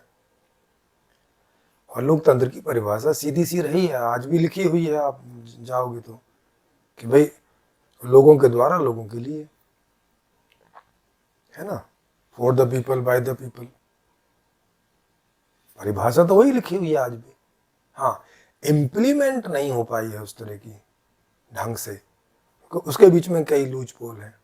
जैसे वो आगे भी बोलते हैं लोकतंत्र में, वो आगे बताते हैं कि भाई लोकतंत्र की परिभाषा तो ये होनी चाहिए कि भाई लोक नियंत्रित तंत्र होना चाहिए, मतलब एक ऐसा सिस्टम जो सदैव लोगों के द्वारा नियंत्रित रहे। बात तो सही है और सही परिभाषा भी यही है, लेकिन वो कह रहे हैं कि हमारे यहाँ या और भी जगह जो भी लोकतंत्र चल रहा है वो लोक नियुक्ति तंत्र चल रहा है। मतलब लोगों ने, कुछ लोग, जनता ने कुछ लोगों को नियुक्त कर दिया और वो इस तंत्र को चला रहे हैं। बात सही है ये उनकी, कि अभी जो लोकतंत्र है वो लोक नियुक्ति तंत्र है, लोक नियंत्रित तंत्र नहीं है ना। 5 साल में एक बार बस मौका मिलता है नियंत्रण करने का, वो भी नियंत्रण करने का नहीं, बदलने का मिलता है कि भैया पसंद नहीं है तो बदल लो। तो ये बात मुझे उनकी एकदम जो है सटीक लगी इसमें। लेकिन बाद वाले वीडियोज में आपको पता चलेगा कि ये लोक नियंत्रित तंत्र भी जिस तरह से लाना चाहते हैं वो भी एक्चुअली लोक नियुक्ति तंत्र ही है, वो लोक नियंत्रित तंत्र नहीं है। माने ये लोक नियंत्रित तंत्र की को कार्य प्रणाली में कैसे लेकर आए वो नहीं बना सके। इनकी आप पूरी किताब पढ़ेंगे तो उसमें आपको जो सिस्टम इन्होंने दिया है वो लोक नियुक्ति तंत्र का ही है, आज से थोड़ा डिफरेंट है पर है वो वही। अच्छा, फिर कह रहे हैं वो कि व्यक्ति के अंदर स्वार्थ और आक्रोश बढ़ गया है। भाई व्यक्ति के अंदर स्वार्थ कब नहीं था? स्वार्थ का मतलब होता है कि खुद सुखी होना चाहता है, अपनी चिंता करता है,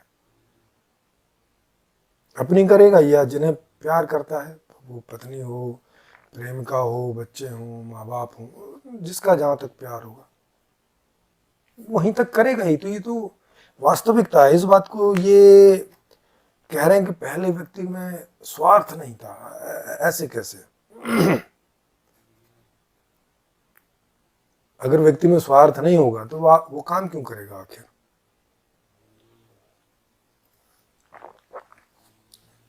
भाई कोई भी काम करने का उसके पास आधार क्या बचेगा? या तो खुद के लिए करेगा या तो परिवार के लिए करेगा। आप कह सकते हो नहीं समाज के लिए भी तो कर सकता है, लेकिन समाज के लिए भी तो तभी करेगा कि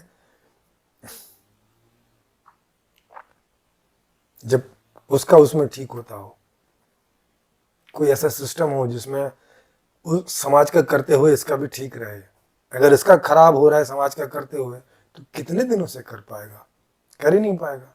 या तो उसे फिर से अपने लिए करना पड़ेगा और या तो उसका दी एंड हो जाएगा। जैसा आप देखते भी हैं कि जो सीधे साधे कुछ इस तरह के लोग रहते हैं कहाँ कुछ कर पाते हैं।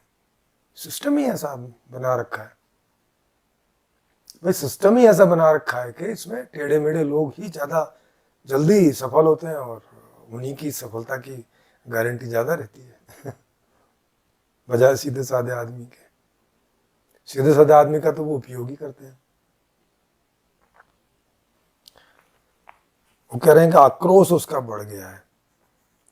भाई आक्रोश तो इसलिए बढ़ेगा ना कि वो इतने सालों से दबा कुचला है, फिर अभी शिक्षा बढ़ गई है तो शिक्षा में इतिहास में पढ़ाया जाता है। भाई साहब आप सैकड़ों सालों से पीढ़ी दर पीढ़ी दबे हुए चले आए हो तो उन्हें आक्रोश पैदा होना लाजमी है। पहले के लोग क्या थे भाई, शिक्षा विक्षा थी नहीं, इतिहास वितिहास पता नहीं होता था, तो यूं ही लगता होगा अच्छा चलो एक आध दो पीढ़ी से ही हम लोग गरीब होंगे या ऐसा कुछ होगा। दूसरा अभी लगता है कि हम बहुत सारी चीज़ों को पा सकते हैं, है ना। हर एक आर्थिक लेवल के आदमी को ऐसा लगता है कि मैं थोड़ा सा और कुछ कर लूँ तो ये बहुत सारी चीज़ें मैं पा सकता हूँ, बहुत सारी खुशियाँ मैं पा सकता हूँ, बहुत सारे सुख मैं पा सकता हूँ। तो वो उसके लिए प्रयास करता है और जब प्रयास करके सफल नहीं होता तो आक्रोशित होना लाजमी है ना। वो अपना दोषारोपण उन लोगों पर या उन स्थिति परिस्थितियों पर या सिस्टम पर करेगा ही, इस वजह से मैं नहीं हो पाया, मैंने तो प्रयास किया। तो आक्रोशित होना उसका स्वाभाविक है। तो जिस वजह से इन्हें ऐसा लग रहा है। अच्छा मैं इनका एक और चीज़ बताऊं कि इन्होंने एक अपने परिवार में प्रयोग किया था। अपना जो इनका परिवार था वो प्रयोग इनका सफल रहा और आज के सिस्टम में उस तरह से किया जाए तो काफ़ी सफल प्रयोग है। और मुझे उनके जीवन में जो कुछ एक सही कुछ लगा आज के सिस्टम के हिसाब से तो वो ये प्रयोग ही लगा। इसके अलावा मुझे उनकी कोई बात कभी कोई सिरे नहीं बैठती लगती। उन्होंने क्या किया अपने परिवार में, कि परिवार के मुखिया तो वही रहे क्योंकि वही बड़े थे, तो उन्होंने वहाँ पे कुछ नियम बनाए परिवार में। उन्होंने कहा कि भी देखो हर साल जो है परिवार की मीटिंग हुआ करेगी और वो अपना मुखिया परिवार चुना करेगा, मतलब मुखिया का चुनाव होगा हर साल या हर 2 साल ऐसा कुछ उन्होंने बताया। और अब जो मुखिया चुन लिया जाया करेगा वो मुखिया अब सारे निर्णय करेगा। जिस भी घर के किसी आदमी को वो निर्णय पसंद नहीं है तो वो चाहे तो अपने हिस्से की धन संपदा उस समय जो भी उसके हिस्से में आती होगी, क्योंकि इनके हिसाब से परिवार की जितनी भी धन संपदा थी तो वो सबके लिए बराबर है। अगर घर में 10 सदस्य हैं, वो चाहे किसी भी उम्र के हों, वो चाहे वहाँ कोई भी काम करते हों, कोई भी सहयोग करते हों, तो वो अगर उस समय उन्हें अलग होना पड़े किसी भी वजह से तो उन्हें 10वां हिस्सा देके अलग कर दिया जाएगा और वो फिर अपने ढंग से जी सकते हैं।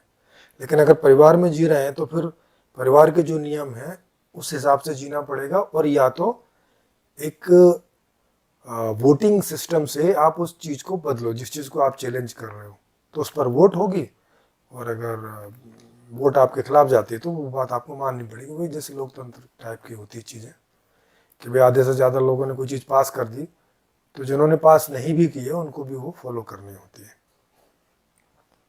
इस तरह का इन्होंने प्रयोग किया तो वो इनका सफल रहा। और चूंकि पैसे वाले थे ये तो कोई आर्थिक प्रॉब्लम थी नहीं इनके जीवन में और इनके परिवार में, तो ये प्रयोग इनका सफल हो गया। तो वो एक इनकी सफलता की बात रही, क्योंकि सही है आज के उसमें एक ऐसा मुखिया जो सबको दबा के रखे, उससे तो बढ़िया ही है कि भाई इस तरह की चीज़ें जिसको अलग होना अलग हो जाए, फिर कभी जुड़ना है तो फिर उसकी संपत्ति जो भी उसके पास होगी मर्ज हो जाएगी, और फिर परिवार के सदस्य देखेंगे कि इसे जोड़ना है कि नहीं जोड़ना है। मान लिया उसकी संपत्ति उतने अंश में नहीं है, क्योंकि यहाँ जुड़ने के बाद तो फिर वो उतने हिस्से का मालिक बन जाएगा अगर कल को वो अलग होना चाहे तो वो सारे सदस्य जो है उस पर वोटिंग करते थे, अगर उनको आधे से ज़्यादा को पसंद था तो वो उनका मेंबर हो सकता था या नहीं हो सकता था। इस तरह का इन्होंने अपने परिवार में एक सिस्टम रखा जो इनके हिसाब से भी पास रहा, और मेरे ख्याल आज के सिस्टम में ये अच्छी बात है। इतनी स्वतंत्रता परिवार को देना ये प्लस ही था पीछे के मुकाबले। फिर उन्होंने कहा कि भाई अब संपूर्ण व्यवस्था परिवर्तन करनी पड़ेगी, क्योंकि पहले ये सोचते थे कि थोड़ा सा कोई पारिवारिक चेंज कर लो या आर्थिक कुछ बदल लो या सामाजिक कुछ बदल लो।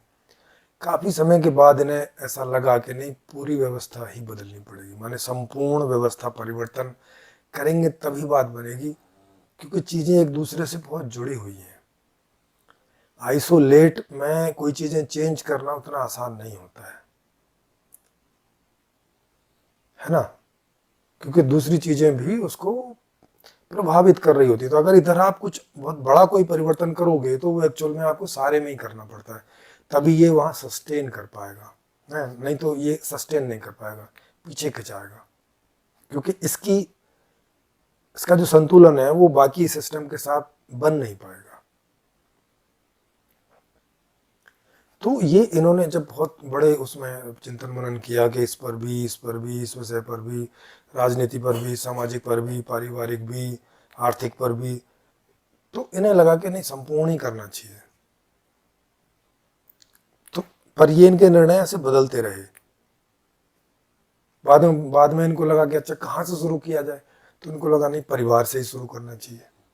तो ये उसमें ज़्यादातर कन्फ्यूज रहे ये कि शुरू परिवार से करना चाहिए, कुछ ऐसे लोग निकल के आए, कुछ ऐसे ईमानदार से, ऐसे वैसे इस तरह के। और ऐसा इन्होंने एक प्रयोग भी किया कि 4-5 बच्चों को गोद ले लिया, उनको पढ़ाया लिखाया, मतलब अपने ही बच्चों की तरह उनको उनकी परवरिश की, और वो बड़े होकर नेता वेता भी बन गए, मिनिस्टर भी बन गए, वो सारे करप्ट हो गए, सारे भ्रष्टाचारी हो गए। तब उन्हें लगा कि नहीं, सिस्टम में कुछ बदलाव करना चाहिए, सिस्टम में ही प्रॉब्लम है।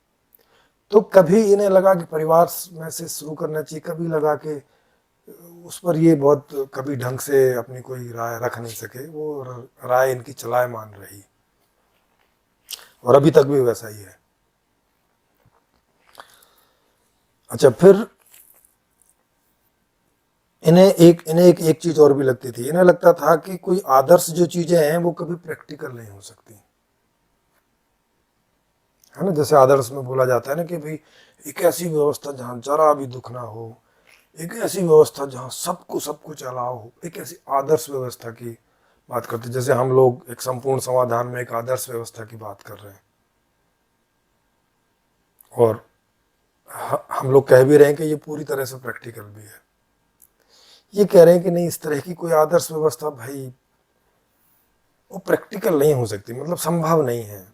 कुछ थोड़ा मोड़ा ही हम कुछ कर सकते हैं, थोड़ा थोड़ा करके कुछ हो सकता है, इससे ज़्यादा कुछ हो नहीं सकता। तो वो शायद अपने जीवन के अनुभव से ऐसा बोल रहे हैं, क्योंकि 50-60 साल उन्होंने 70 साल बल्कि हो गए, 60 साल के आसपास उन्होंने 50-60 साल मेहनत की, और वो किसी नतीजे पर नहीं पहुंच पाए, इतना प्रयास करने के बावजूद भी। तो उन्हें लगता है कि नहीं भाई, कुछ भी हो जाए, कुछ ही हो जाए तो भी बड़ी बात है। तो शायद उन्होंने मुझसे बातें करने में कन्नी इस वजह से भी काटी हो, क्योंकि उन्हें लगा कि मैं तो कोई बहुत आदर्श व्यवस्था की बात कर रहा हूँ, और उनके हिसाब से जो पॉसिबल नहीं है, और इसमें चिंतन मनन करना मतलब अपना समय खराब करना है। हो सकता है इस वजह से भी इन्होंने इस बात से कन्नी काटी हो।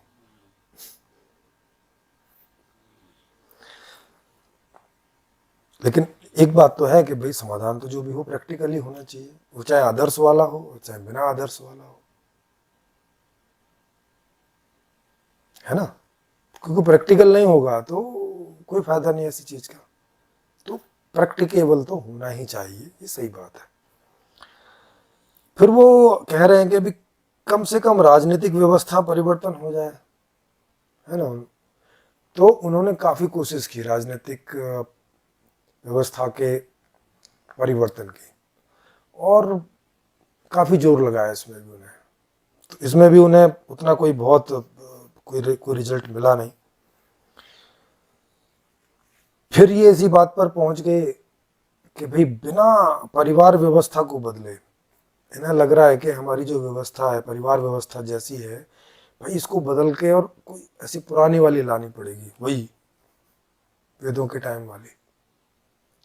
उसमें से कुछ ऐसे लोग निकल सकते हैं ईमानदार, ऐसे ऐसे कि वो फिर व्यवस्था को बदल सकते हैं, सारी व्यवस्था को। मतलब फिर इन्हें लगता है कि नहीं, पारिवारिक व्यवस्था बदल के कुछ हो सकता है। तो उसका भी इन्होंने जो है, उसका भी ये अपने अभियान में प्रयास में लगे हुए हैं। इन्होंने इस पर भी बात रखी कि भाई अभी जैसे भारत की बात करें तो यहाँ भी पारंपरिक रूप में ही लोग रहते थे पहले से, हर जगह वही है, पारंपरिक रूप में ही रहते हैं।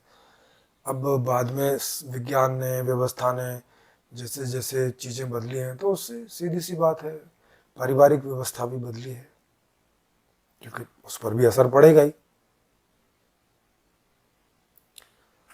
तो वो कह रहे हैं कि हम जोर तो दे रहे हैं पारिवारिक व्यवस्थाओं को रखने में, मतलब पारंपरिक व्यवस्था को रखने में।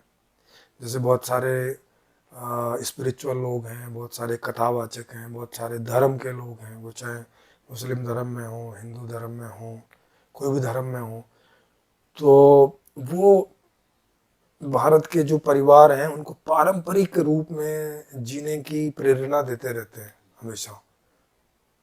लोग भी ऐसी चीज़ों की कथा बताएं सुन के वैसा प्रयास करते भी हैं।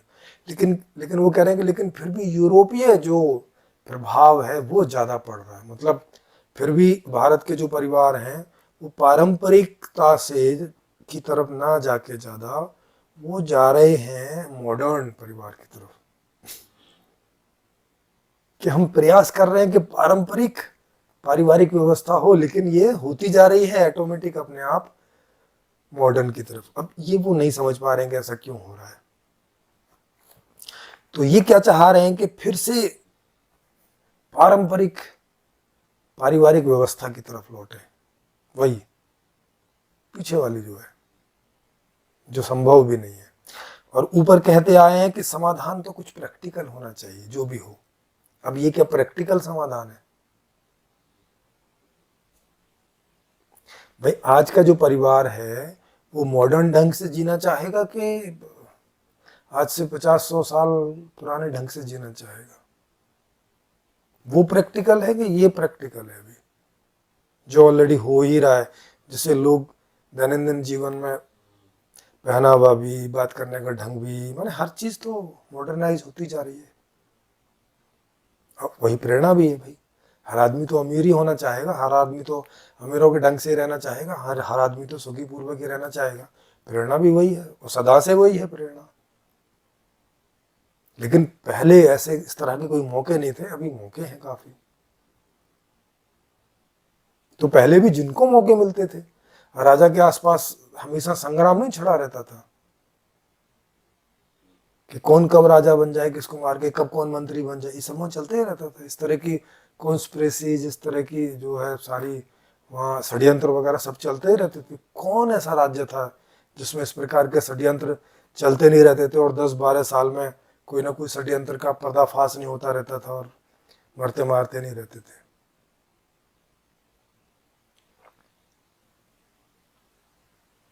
तो आप देखेंगे कि बजरंग मुनि जी बहुत बार अनप्रैक्टिकल बात करते। जैसे शुरू में कई सारी बातें मैंने बताई कि उनकी सारी इस तरह की बातें सब कल्पना पर ही ऊपर बेस है। कि जैसे आर्थिक उन्नति हो रही है लेकिन नैतिक पतन हो रहा है, शिक्षा बढ़ रही है लेकिन ज्ञान घट रहा है, सत्ता ताकतवर हो रही है, समाज कमजोर हो रहा है। भारत विचारों का निर्यात पहले करता था, अभी आयात कर रहा है ना। भारत में वैचारिक जो धरातल है वो नीचे जा रहा है। अनप्रैक्टिकल बातें हैं ये उनकी।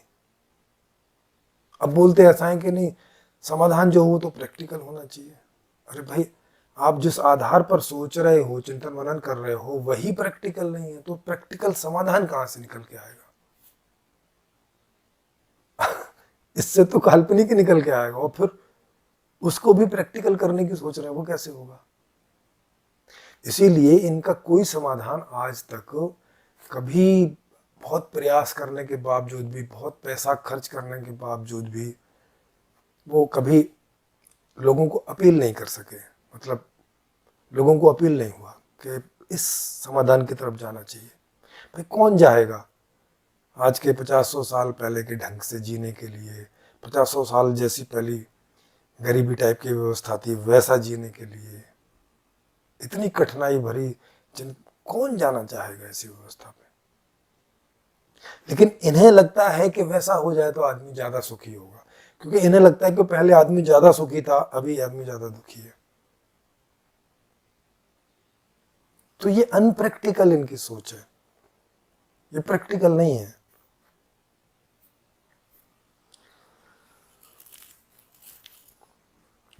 अच्छा, फिर कह रहे हैं कि बदलाव होने चाहिए परिस्थितियों के आधार पर। तो इन्होंने जो किताब भी लिखी है, उस किताब में इन्होंने लिखा है ऐसा कि भाई इसमें जो मैंने सोच समझ के ऐसा लिखा है, लेकिन बाद में कोई परिस्थितियां बदलें तो इसमें भी बदलाव कर लीजिएगा। इन्हें ऐसे करके मत लीजिएगा जैसे पहले की किताबें हैं वो फिक्स हैं भाई साहब। जैसे वेद हैं तो फिक्स हैं, अब इसमें कोई परिवर्तन नहीं हो सकता। कुरान है तो फिक्स है, कोई परिवर्तन नहीं हो सकता। उन्होंने कहा कि नहीं, थोड़ा डायनामिक रखी जाए, क्योंकि कई सारे आइडियाज जो हैं वो समय और स्थिति परिस्थितियों के आधार पे बदल जाते हैं। मतलब अगर थोड़ी सी स्थिति परिस्थितियां बदली, कुछ बदला, तो ये ऑब्सोल्यूट हो जाते हैं, माने उपयोगी नहीं रहते, उपयोगिता के बाहर हो जाते हैं। तो समय के हिसाब से अपडेट होने चाहिए, ये एक उन्होंने अच्छी बात रखी अपने उसमें। लेकिन अभी तो कोई उनकी उन चीज़ों से सहमति नहीं है, तो अभी तो कोई मतलब ही नहीं इन सब चीज़ों का। क्योंकि अगर ये कभी व्यवस्था आती इनकी, तब इस बात का कोई बहुत मतलब था।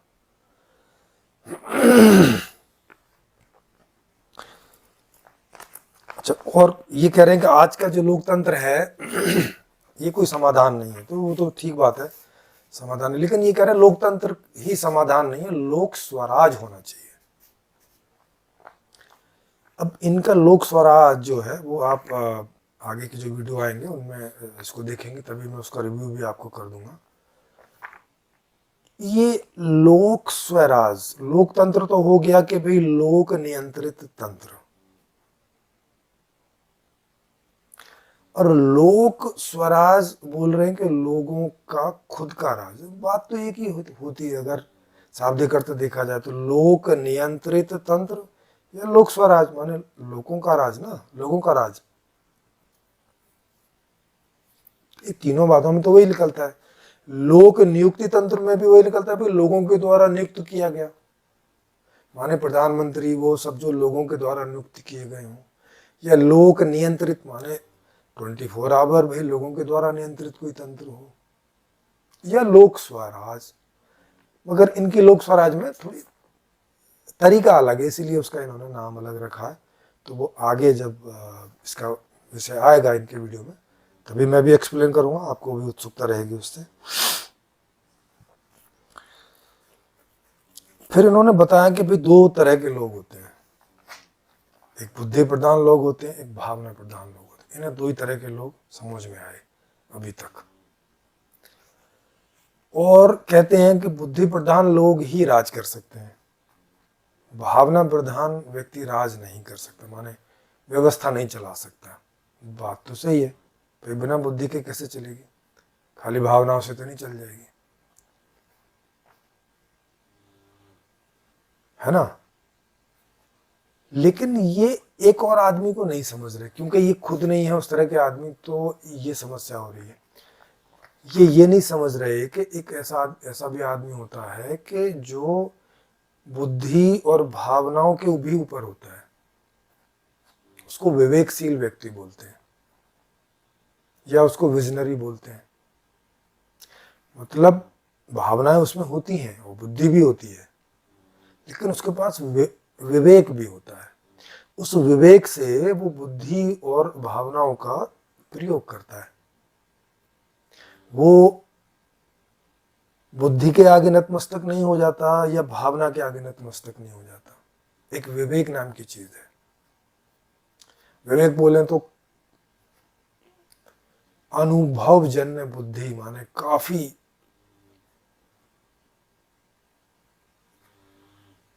बुद्धि का काफी एक शुद्धतम रूप।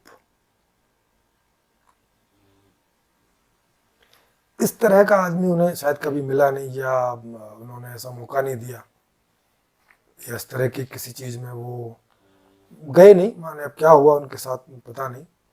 लेकिन उन्हें बस ये दो ही तरह के आदमी समझ में आते हैं, और इसमें अब उन्हें ये समस्या खड़ी हो गई है कि बुद्धिशील आदमी जो है वो स्वार्थी होता है, वो अपने फायदे के बिना कुछ नहीं करता और व्यवस्था वही चलाएगा, तो वो भ्रष्ट ही होगा। इस निर्णय पर ये पहुंचे। वो भावनाशील व्यक्ति व्यवस्था चला नहीं सकता।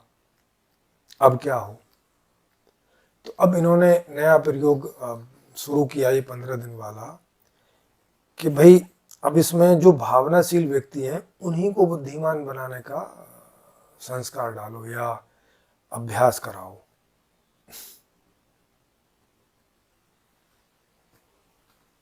कुल मिला के तरीका तो वही है कि भाई भावनाशील व्यक्ति को बुद्धिमान बनाओगे तो विवेकशील ही तो बनेगा, और क्या होगा वो। लेकिन ऐसे करके थोड़ी हो जाएगा।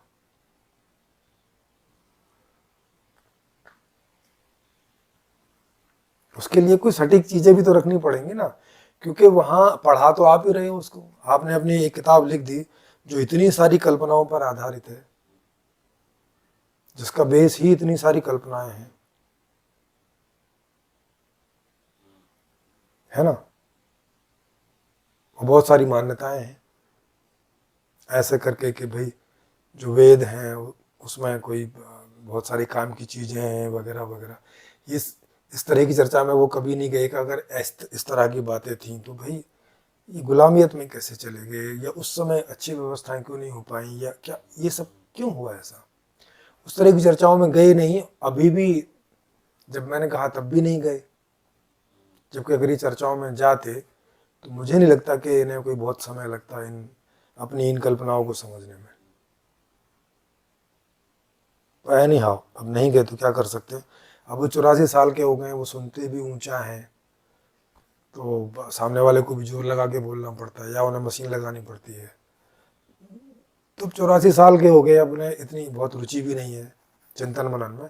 अब तो वो जो इनके अंदर भरा हुआ है उसी को वो स्पीच में आके बोल देते हैं और अपना इतिश्री समझ लेते हैं। वो किसी ने 2-4 सवाल पूछे और उसमें अगर उसका वो जवाब भी ढंग से नहीं दे पाए तो भी बोल देते हैं कि भाई अच्छा तुम्हें ठीक लगता है तो मान लो, नहीं लगता तो छोड़ दो। मतलब अब चर्चा में नहीं जाते कि ठीक नहीं लग रहा है तो क्यों नहीं लग रहा है, तो कहाँ कमी है, तो क्या है ना, डेप्थ में नहीं जाते वो। बस उन्हें जो ठीक लग रहा है वो रख दिया उन्होंने। तो अब मोनोलॉग में वो रहते हैं, डायलॉग में नहीं जाते। अब ज्ञान तो डायलॉग से भाई निकलेगा, मोनोलॉग से कहाँ से निकल आएगा। कोई चीज ज्ञान है नहीं है ये तो तय तभी होता है ना जब खुली चर्चा हो और सबको मौका रहे। जो इन्होंने 15 दिन का जो है 1 साल में एक बार वो रखा भी, मगर वो जैसे ही रखा आगे लॉकडाउन लग गया, और अभी उस लॉकडाउन के बाद अभी दोबारा इन्होंने रखा नहीं है। कह रहे हैं कि रखेंगे, तो कभी रखेंगे तो फिर हम लोग भी जाएंगे उसमें, कम से कम बहुत सारे दूसरे लोगों से मेल मुलाकात होगी और संपूर्ण समाधान रखने का भी मौका मिलेगा। और ये नहीं तो कोई और जो अभी लोग हैं उनसे चर्चाएं होंगी। तो ये चीजें, अच्छा फिर इनको ये भी बात समझ में आई कि भाई व्यक्ति में गड़बड़ नहीं है, गड़बड़ जो है वो सिस्टम की ही है। तो कभी कभी इन्हें ऐसा भी लगता है कि नहीं, बदलना तो व्यवस्था ही पड़ेगी। तो ये इस ऊहापोह में फंसे हुए हैं। इन्हें लग तो रहा है कि बदलनी तो व्यवस्था ही पड़ेगी, मगर कैसे, कहाँ से शुरू करें, वो इन्हें समझ नहीं आ रहा है।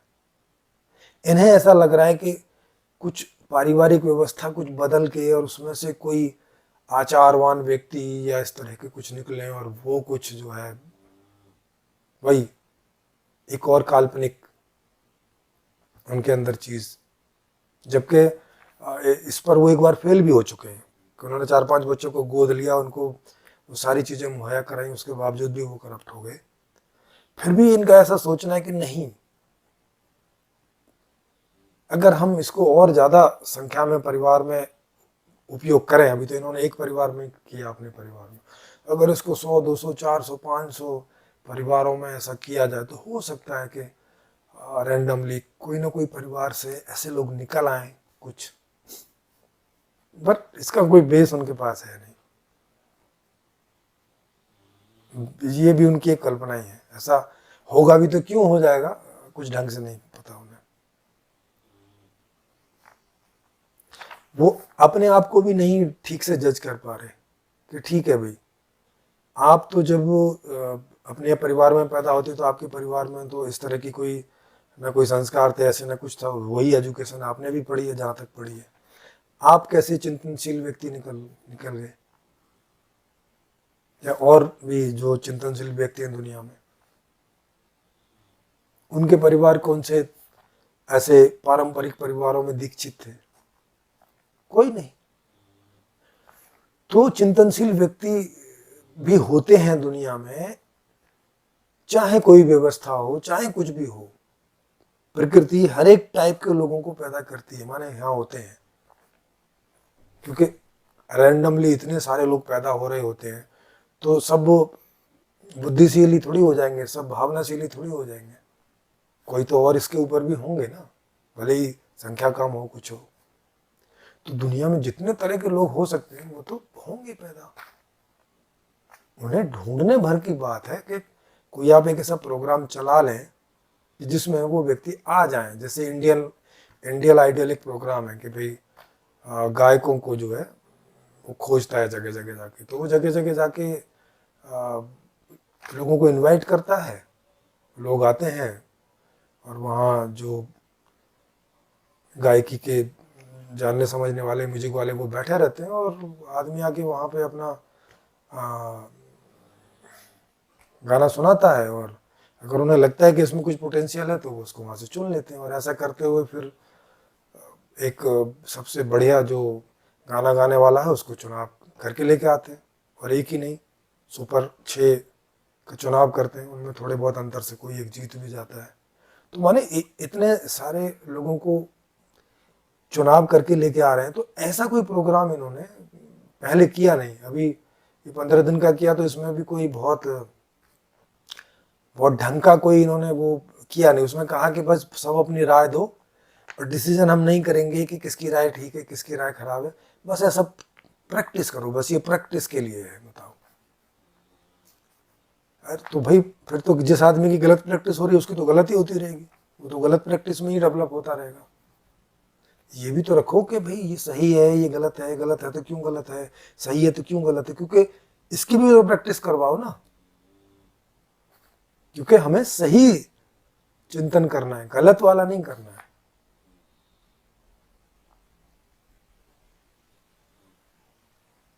पर चलो उन्होंने प्रयास किया ऐसा।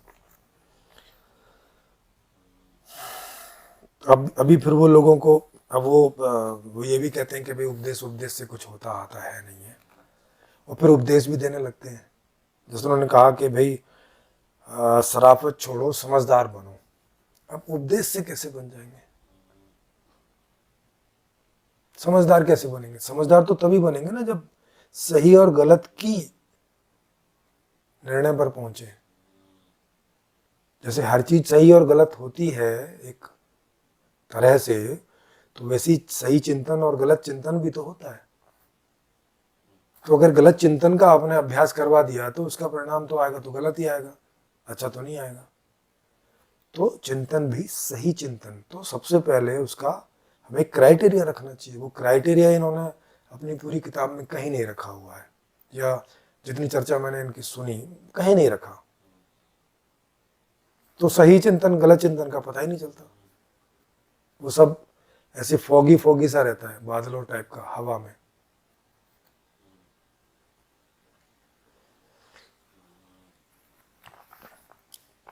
इस तरह की बात है। तो खैर आगे और इनके जो वीडियोस हैं वो आएंगे, और उसी तरह से मैं आपको इन्हें बताता चलूँगा। और ये भी हम लोग समझते चलेंगे, क्योंकि इन्हें मैंने कई बार ऑनलाइन ओपन मंच पर भी बुलाया। जैसे ये ऑनलाइन आते रहते हैं, फेसबुक में ऑनलाइन करते हैं, ये ऐसा नहीं कि ये ऑनलाइन में आते नहीं हैं, आते रहते हैं, लेकिन मैंने कई बार बुलाया, चर्चा में नहीं आते, डायलॉग में नहीं आते, मोनोलॉग करा लो बस। अब मोनोलॉग करवा के क्या फ़ायदा है। तो संयोग से मैं इनकी मीटिंग में तब चला गया था, तो मैंने ये मेरे ख्याल आधे आधे घंटे के साथ 6 वीडियोज़ हैं, तो उनको मैं एक बार में एक वीडियो रखूँगा। तो ऐसे 5-6 में आपको इनकी पर्सनैलिटी के बारे में, इनके आइडिया के बारे में, इनके समाधान के बारे में लगभग सब मालूम हो चुका होगा। और ये भी समझ में आपको आएगा कि कितना कल्पनाओं पर बेस है, और इन्हें क्यों नहीं पकड़ में आ रहा है कि वो इतनी सारी कल्पना करे बैठे हैं अपने आइडिया के बेस में।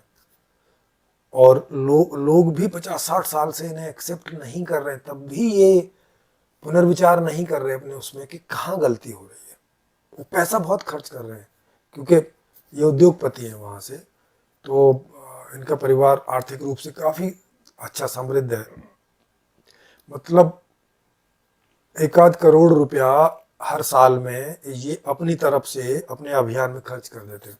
बाकी जो कुछ लोग इनसे जुड़े हुए हैं वो भी थोड़ा बहुत जो खर्च करते हैं वो अलग ही है। 1-8 करोड़ के आसपास तो ये खुद खर्च कर देते हैं अपने अभियान में। उसके बावजूद भी इनका अभियान, मतलब हम नहीं कह सकते कि जरा भी सफल है, जरा भी एक्सेप्टेबल है लोगों के द्वारा ना। तो ऐसा क्यों है, क्या कमी रह गई, ये इस तरह से आपको समझने में आएगा। तो अक्सर ये वीडियो चिंतनशील लोगों के लिए ज़्यादा है, जिन्हें चीज़ों पर चिंतन मनन करने में मज़ा आता है, उसके लिए ही है। तो ये सीरीज़ उन्हीं के लिए चलेगी। अगर किन्हीं को इस तरह के विषयों में चिंतन मनन करने को नहीं आता तो उनके लिए ये बोरिंग हो जाएगा। वो अगर उन्होंने ये वीडियो देख भी लिया है तो आगे के वीडियोज़ वो भले ही ना देखें, उनके लिए ये बोरिंग हो जाएगा। हाँ, अगर ज़रा भी इंटरेस्ट है तो देखें, इससे काफ़ी आपको इन सब चीज़ों में ज्ञानवर्धन आपको मिलेगा। तो आपका बहुत बहुत धन्यवाद इसको देखने सुनने के लिए। और आपकी क्या राय है वो आप नीचे कमेंट में लिख के इसमें बता सकते हैं, प्रश्न भी पूछ सकते हैं। और यहाँ ओपन मंच चलता ही है हमारे यहाँ। आपको भी अगर कोई अपना विषय रखना है, आप कोई विषय के ज्ञाता हैं जनहित के, और आप रखना चाहते हैं तो आप भी रख सकते हैं। नीचे डिस्क्रिप्शन में टेलीग्राम ग्रुप का लिंक है, उससे आप जुड़ जाइएगा, वहाँ आप हमें बताएंगे तो हम आपका प्रोग्राम इस पर यहाँ पे रखवा देंगे ऑनलाइन। जहाँ भी आप रहते हैं वहीं से आप इसको रख सकेंगे। दूसरा कि जो कोई भी लोग बजरंग मुनि जी से जुड़े हों और वो इस वीडियो को देखें और उन्हें ऐसा कुछ लगे इसमें या पूरी श्रृंखला में कि भाई मैंने कुछ ऐसा बताया है कि जो तथ्यात्मक रूप से बजरंग मुनि जी के बारे में सही नहीं है या गलत है, तो वो भी मुझे कमेंट के द्वारा भी बता सकते हैं। प्लस वो भी चर्चा में आ सकते हैं ऑनलाइन इस विषय पर, या बजरंग मुनि जी के विषय पर भी, उनके ऊपर भी। तो उससे और ज़्यादा क्लैरिटी होगी, मुझे भी होगी। अगर मेरा कोई तथ्य गलत होगा तो वो भी सही हो जाएगा, और बाकी जो इस पूरी सीरीज को देखने सुनने वाले लोग हैं उन्हें भी वो एडिट हो जाएगा, करेक्ट हो जाएगा उनके लिए भी। तो ये चीज़ है, क्योंकि मैं यहाँ पे जो भी उनके बारे में बता रहा हूँ वो मैं जितना समझा उनके बारे में उस आधार पे इन सब चीज़ों को बता रहा हूँ। कोई फैक्ट, कोई तथ्यात्मक रूप से कोई थोड़ा इधर उधर भी हो सकता है तो उसको करेक्ट करने की कृपा करें। लाइक करें, शेयर करें, और नए हैं तो सब्सक्राइब करें, और ज़्यादा से ज़्यादा लोगों को इसे शेयर करें ताकि उन तक भी पहुँचे। और ज़्यादा से ज़्यादा लोगों तक पहुँचे, तो जो भी चिंतनशील लोग हैं वो इसको पढ़ के सुन के उन्हें भी कुछ समझ में आए, हम लोगों के साथ वो जुड़ जाएं, तो इस जिस आइडियोलॉजी को और जिस नए सिस्टम को हम लोग लाने का प्रयास कर रहे हैं उसकी इसी तरह से समीक्षा हो, जैसे मैं अभी बजरंग मुनि जी के का जो प्लान है, का जो उनका सिस्टम है उसकी समीक्षा कर रहा हूँ, ऐसे इसकी भी कोई समीक्षा करें, मेरे साथ बैठ के करें, अलग से करें जैसे, तो ताकि लोगों को जो एक बेहतरीन बात है वो पहुंच सके। तो आप सभी का बहुत बहुत धन्यवाद, फिर मिलेंगे।